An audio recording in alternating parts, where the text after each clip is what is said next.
Welcome to our channel Circuits Analytica. In this video, we will be discussing about the operating point of a transistor amplifier. To operate a bipolar junction transistor as an amplifier, it must be biased in active region. When a BJT is said to be in active region, its base emitter junction is forward biased and collector base junction is reverse biased. Some of the biasing techniques used are fixed bias circuit, collector to base bias circuit, voltage divider biasing circuit, etc. For any type of biasing circuit, DC load line is a graph plotted on the output characteristics between the two output parameters of an amplifier, output voltage along the x-axis and output current along the y-axis.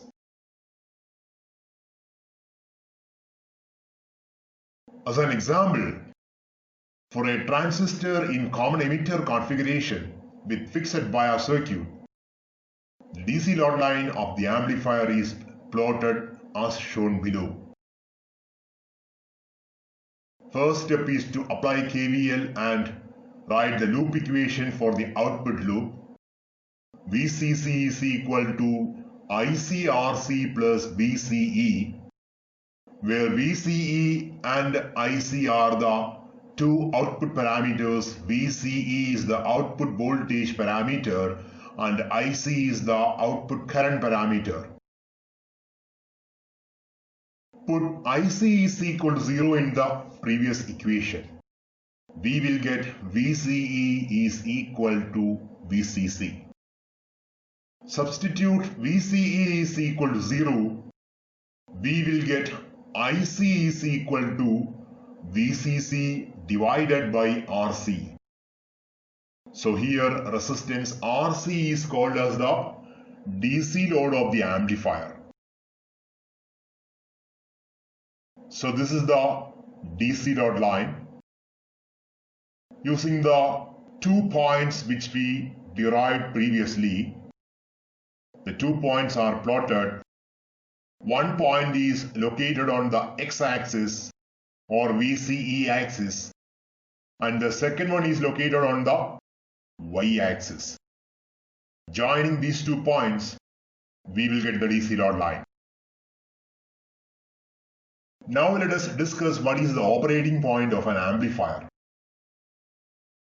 Operating point of an amplifier is defined as the plot between output voltage and output current through the DC load when no input signal is applied. The operating point of an amplifier is represented as Quiscent point or Q point. For a transistor biased in common emitter configuration, the output voltage is denoted as VCE and output current is denoted as IC. So VCEQ and ICQ defines the operating point or Q point for a transistor biased in common emitter configuration.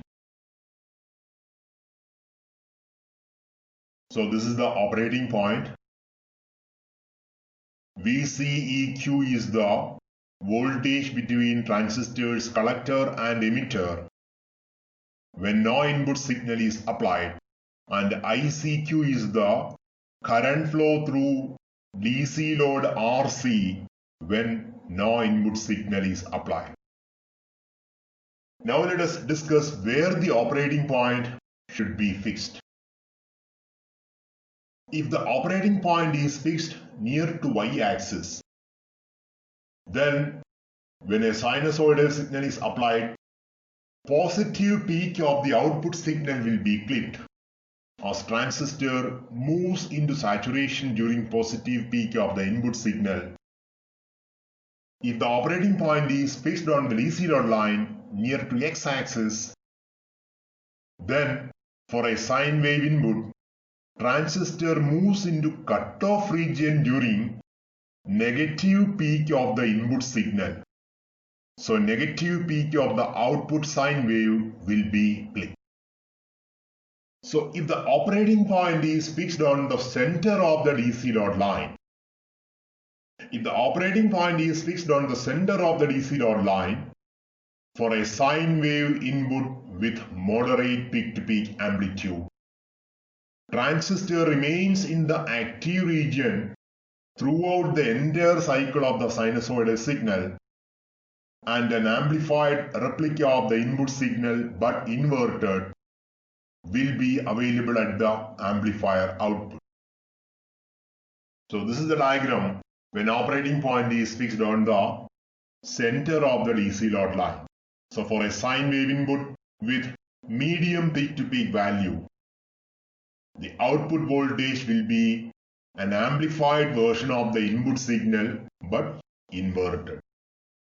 So this is exactly how we should fix the operating point of a transistor in an amplifier.